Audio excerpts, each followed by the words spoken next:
Hey friends, it's Pastor Dan Curlin with your daily devotion on this Monday. Thanks for joining me as we continue our discussion in the book of Daniel.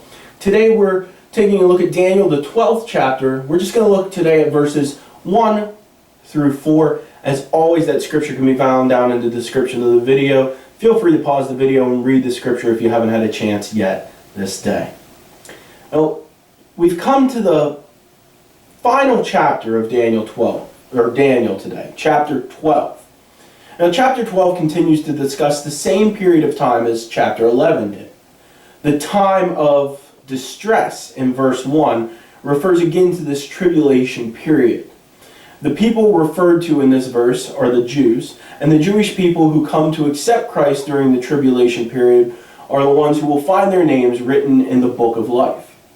During the battle we spoke of last week, many of the Jewish people recognize that Jesus is the Messiah, and they'll call out to their Messiah Jesus in order to be saved. Those who sleep in verse 2 today represent those who have died since the time of the rapture. It's at this point in time that they will now be physically resurrected. As our passage for today ends, Daniel is instructed to seal up the words of this prophecy and to keep them safe for future generations. And we can be thankful that Daniel did, because now we have them today.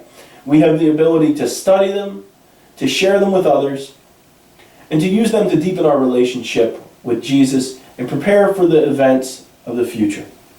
Thanks for joining me today. Remember, there'll be no daily devotion tomorrow, but we'll be right back here on Wednesday with our next daily devotion as we begin to wrap up our study in the book of Daniel. Please join me on Wednesday. Until then, do no harm, do good, stay in love with God.